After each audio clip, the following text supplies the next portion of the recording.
Here you can see that the before image was very different from the after image, and I just didn't like how hectic these clouds look like, so I used the brushes to achieve a bit of a more interesting result. In order to achieve this, I had to separate the foreground from the original sky and create a completely new sky from scratch.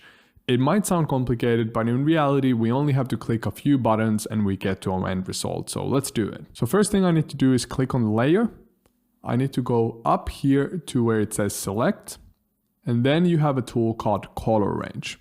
Click on this color range tool and don't get confused. Most likely it will look like this for you in the beginning. And basically what this tool allows us to do is create selections based on different lightness levels and different color levels in our image. So essentially all I want to do is just create a selection of either the foreground or the sky, and then I will separate them from each other. Here on the preview, everything that is white represents that it will be selected, and everything that is black will not be selected.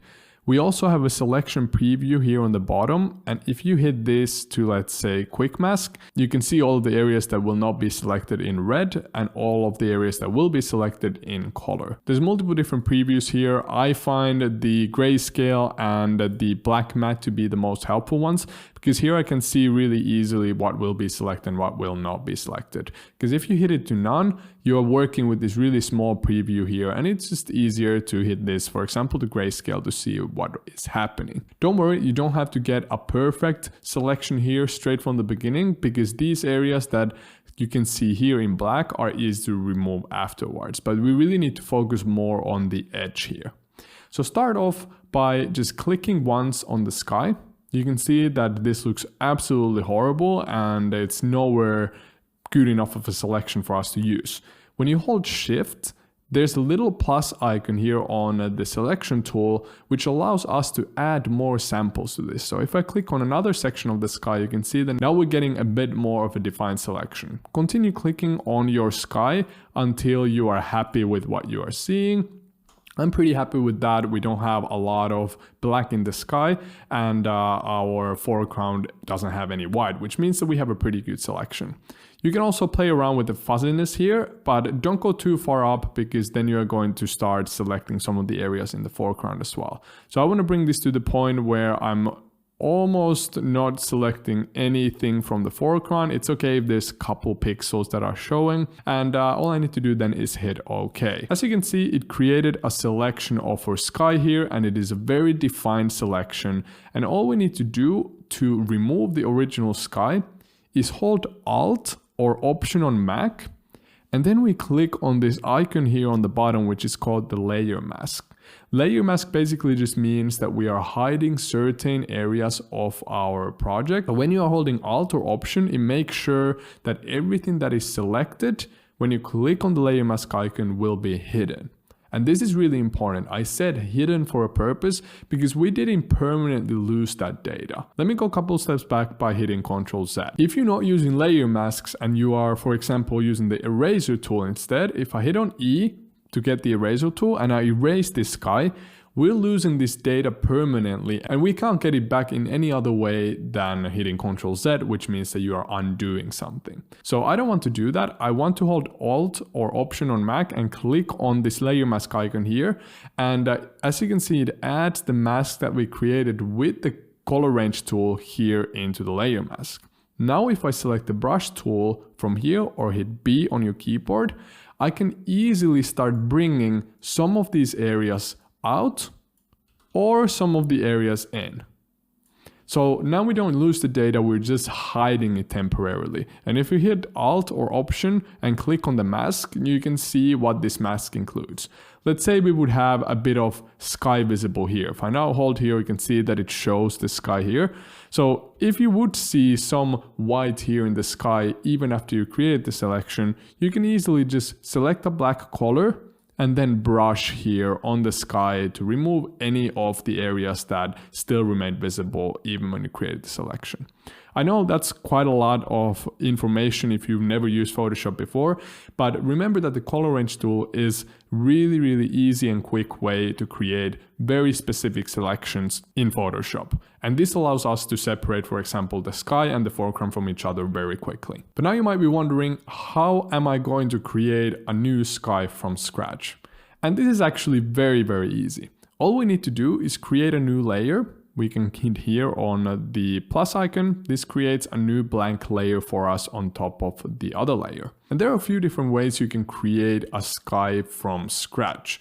You could just sample a color like a bluish color. Let me turn the after image here on. You could hold Alt or Option on Mac and click on the color on the sky that you want to use. And then it would move the sky layer below here, because if this layer is above, I'm just brushing on top of everything. So I want this to be under, and now you can see that we are adding the effect behind. So now we're adding a new sky in, but you can see that it's pretty boring. It's just one simple color and it's not really looking that realistic. So what I would suggest to use instead is the gradient tool. So you can access the gradient tool by coming here to the bucket tool, just hit with your right mouse button and then hit on the gradient tool here. And with the gradient tool, we can create a fade. If I would just come here, hold Shift to create a straight line, you can see that now we created a really smooth gradient here. But of course, we need to play around with the colors here to get the most out of it. So just click on the gradient to edit it. And all we need to do is basically adjust the gradient how we like it. Let's look at our original image. So I'm just going to click on the layer mask, and here I can disable the layer mask for a while, which just brings our original sky back. And here in the sky, you can see that the bottom part is a bit more cyan, and then it gradually gets a bit darker and more desaturated towards the top.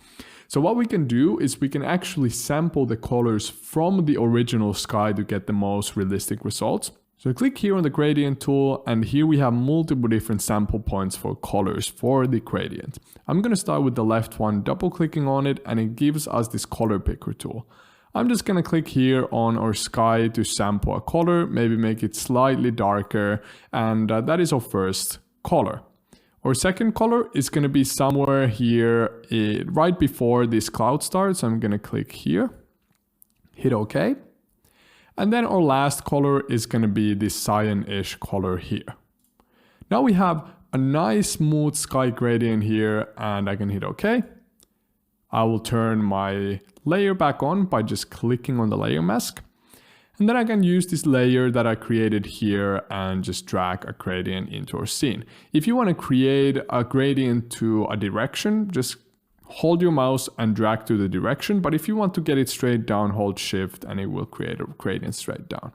Now you can see that I dragged to the wrong direction. So instead I need to hold Shift and bring this upwards.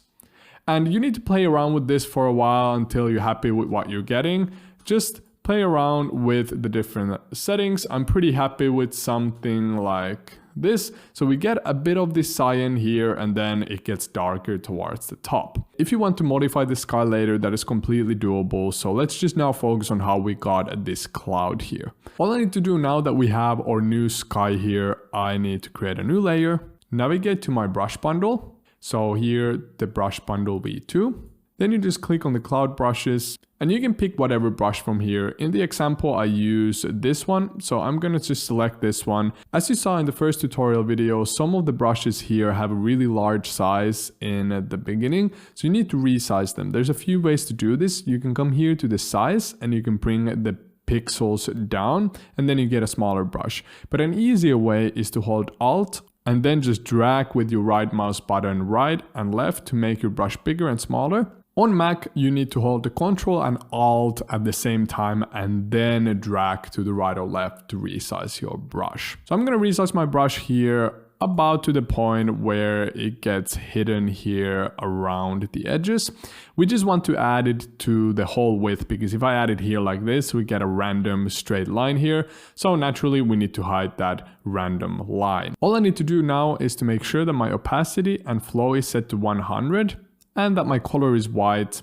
And then I just click here and boom, we have the clouds in the sky. But we don't have to use this cloud. If we want to use a different one, we can just go here to the menu, for example, the clouds tree brush, resize it and make sure that it looks good. and then you click and we have a realistic cloud in the sky.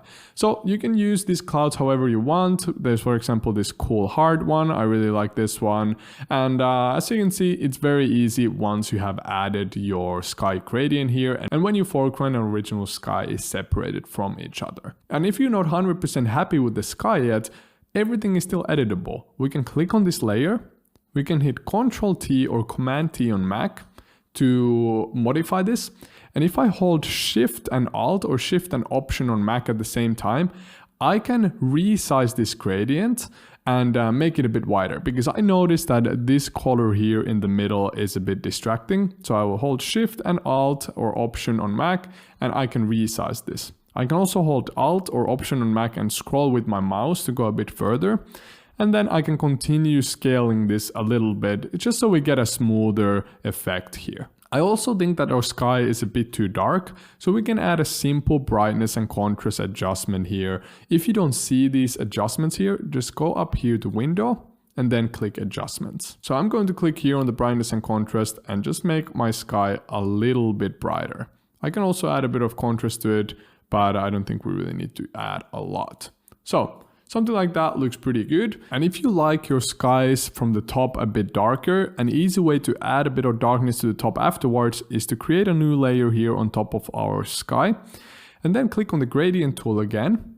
But this time, click on the arrow and then go to this basics folder here. And then just select this one that has color to transparency. When I click on this, you can see that it says foreground to transparent. So basically it will just sample the color that we have here on our foreground color. And all I need to do is make this a little bit darker, and you can see that it also updates it here. I can also just sample a color from here first, and to keep the same shade, then I just make it a bit darker from here from the same level. So about this darkness is right.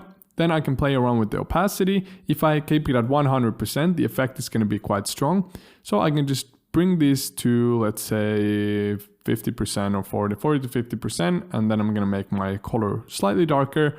And all I need to do is just click Shift, hold, drag, and now we have a bit of darkness on the top. You can continue doing this as many times as you want. Just don't overdo it because you don't want your image to start looking completely unrealistic.